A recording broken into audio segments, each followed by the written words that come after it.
television. First, the headlines. His Excellency the Foreign Minister and the Director General Political at the UK Foreign, Commonwealth and Development Office discussed the latest developments in the region and ways to enhance cooperation in security and maritime affairs. The U.S.-Iran crisis is approaching its third month amid U.S. reservations about Iran's proposal and increase in its military buildup in the region. And Israeli attacks on southern Lebanon are renewed amid casualties.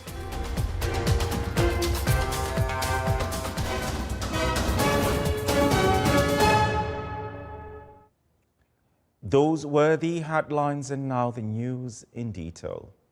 His Excellency Sayyid Badr bin Hamid Al Busaidi, Foreign Minister, met with Lord Edward Llewellyn, Director General Political at the Foreign, Commonwealth and Development Office of the United Kingdom. During the meeting, the two sides discussed several issues of mutual interest, foremost of which were the latest developments in the region and their consequences. They exchanged views on ways to enhance de-escalation and push towards sustainable political and diplomatic solutions.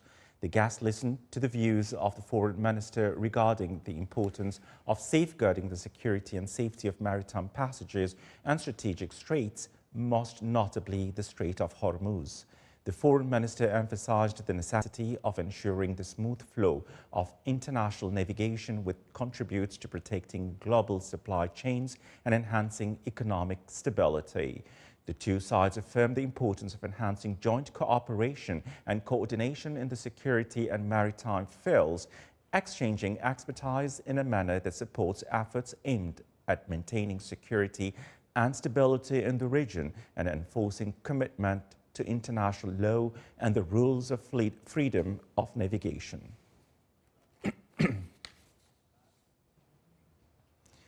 The promising Omani startup program is leaving its foundational phase and entering a new stage that includes launching business accelerators, graduating new cohorts of entrepreneurs, and continuing its support, training, and funding program.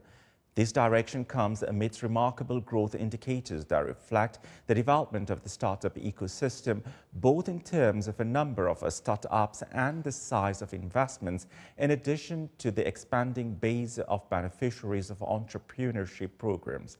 The launch of the startup program came in response to rapidly evolving global economic transformation, with the aim of building a national economic model based on innovation and knowledge by empowering technology and innovation companies and enhancing their capacity to grow and expand locally and globally in line with Oman Vision 2040.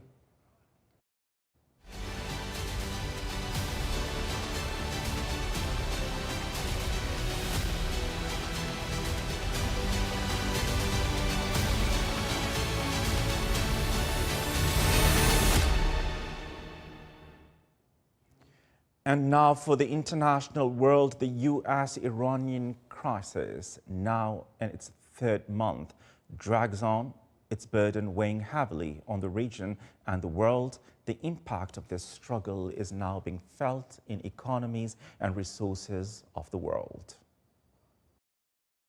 The crisis, which began with a swift military operation, is now locked in a stalemate, caught between a fragile ceasefire neither side wants to break and a peace deal neither is ready to sign.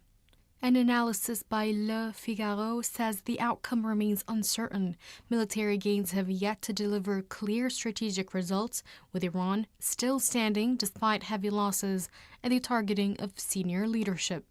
At the United Nations, Iran's ambassador Amir Saeed Irvani accused the United States of violating international law, saying a maritime blockade has increased tensions. Speaking at a UN Security Council debate on maritime safety, he warned of growing risks to international waterways.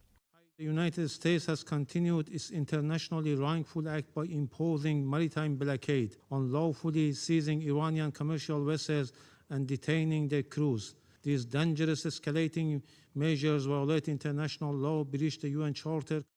Despite intensified diplomatic efforts in recent hours to contain the situation, analysts say mixed messaging and missteps could push the conflict into a more dangerous phase. In southern Lebanon, Israeli warplanes launched a series of airstrikes targeting a number of towns and cities, resulting in deaths and injuries. A scene that has been repeated daily since the start of latest clashes, despite the ceasefire agreement between Israel and Lebanon. The Lebanese Ministry of Health confirmed the deaths of 4 people and injuries to others, while rescue teams rest against time to search for those missing as a result of these raids. Meanwhile, media outlets reported that 2 Israeli soldiers were wounded when they were targeted by an explosive-laden drone in southern Lebanon. Moreover, observers emphasized that establishing a ceasefire requires greater efforts and guarantees to protect it from renewed conflicts.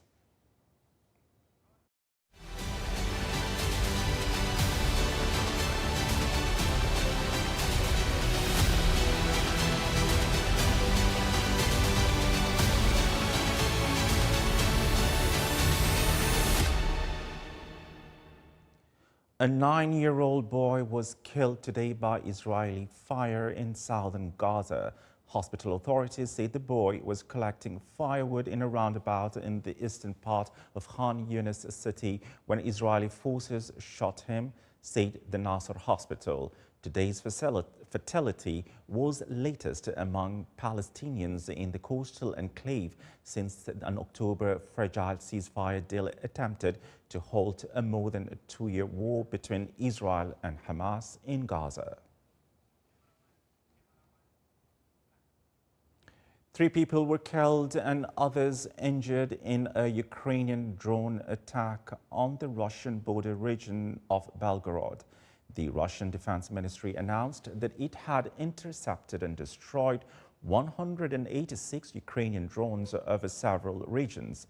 For its part, the Ukrainian Air Force said its forces shot down 95 out of 123 drones launched by Russia during an overnight air attack on northern, southern, and eastern Ukraine.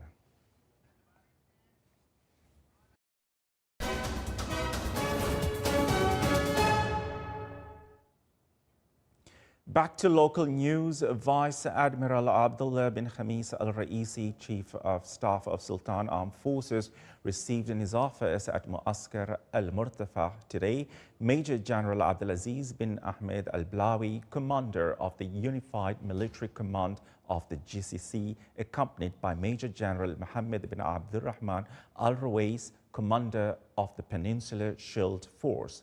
During the meeting, the 2 sides exchanged views and discussed a number of military matters of mutual interest. Major General Matar bin Salim al-Balushi, Commander of the Royal Army of Oman, received today in his office at Muaskar al-Murtafa Major General Abdulaziz bin Ahmed al-Blawi, Commander of the GCC Unified Military Command, accompanied by Major General Mohammed bin Abdurrahman al-Ruwais, Commander of the Peninsular Shield Force. During the meeting, the 2 sides discussed several topics of mutual interest.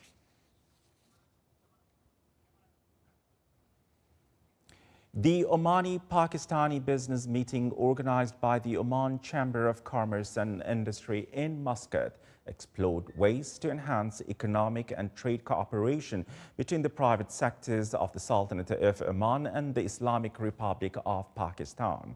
The meeting brought together a number of business owners and investors from both friendly countries. The meeting focused on several vital sectors, most notably food security, agriculture, and the retail sector, in addition to import and export activities. This reflects the importance of these areas in supporting bilateral partnerships and expanding the horizons of joint investment. The meeting also reviewed ways to develop trade and investment exchange between the 2 friendly countries and emphasized the pivotal role of private sector in advancing economic relations through establishments of strategic partnerships, the exchange of expertise, and the exploration of promising opportunities across various sectors. The Municipal Council of South Al-Batna Governorate discussed a number of service and development issues in the various wilayas of the governorate during the meeting today. The council reviewed requests related to land allocation and extensions of usufruct rights, proposal aimed at improving public facilities and services, and issues related to the road sector and traffic safety in the wilaya of the governorate. The meeting was presided over by His Excellency Engineer Masoud bin Saeed Al-Hashimi, Governor of South Al-Batna and Chairman of the Council. The Municipal Council of Al-Dhahira Governorate discussed improving the infrastructure and quality of services in the governorate. The council reviewed the current state of telecommunications and postal services by hosting specialists from Telecommunications Regulatory Authority. They also studied the routes of public utility lines located in or near wadis and investigated the causes of air pollution in some residential areas near companies in the wilaya of Ibri. The meeting was presided over by His Excellency Tahir bin Mabhout Al-Junaidi, Governor of Al-Dhahira and Chairman of the Council. During its meeting, the Municipal Council of South Sharqiya Governorate reviewed the latest developments in the governorate's projects, emphasizing the importance of accelerating implementation in line with approved plans and ensuring integration across sectors. The Council also discussed the proposal concerning the classification of persons with disabilities within the Social Protection Fund, as well as proposals to develop the ferry terminal in Masira, besides improving Al-Shamkhia camel racing track to meet approved safety and quality standards, along with other services and development-related topics. The meeting was presided over by His Excellency Dr. Yahya bin Badr Al-Ma'wali, Governor of South Al-Sharqiya and Chairman of the Council. The Municipal Council of Musandam Governorate reviewed several development and service-related topics during its meeting, most notably proposals to develop Al-Khalidiyya area in the wilaya of Khasab, change land use in Al-Diyar scheme, and establish planning zones in the wilaya of Madha and Niaba of Lima. The council reviewed the rehabilitation of unpaved roads in several villages to facilitate transportation, as well as projects of Nama Water Service Company to enhance the water system in the governorate, in addition to discussing infrastructure projects. Water networks coverage in Al-Brahmi Governorate has reached 77%, serving approximately 22,000 subscribers across the governorate's wilaya.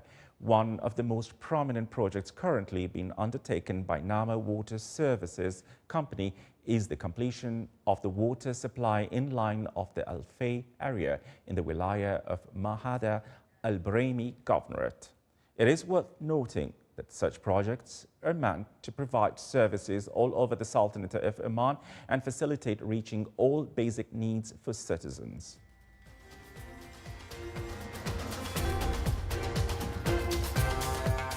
This is the Sultanate of Oman television. Before we end tonight's bulletin, here are the main points once again. His Excellency the Foreign Minister and the Director General Political at the UK Foreign, Commonwealth and Development Office discussed the latest developments in the region and ways to enhance cooperation in security and maritime affairs. The U.S.-Iran crisis is approaching its third month amid U.S. reservations about Iran's proposal and increase in its military buildup in the region. And Israeli attacks on southern Lebanon are renewed amid casualties. With that, we come to the end of tonight's news bulletin. From all of us here at the newsroom, it's good night and stay safe.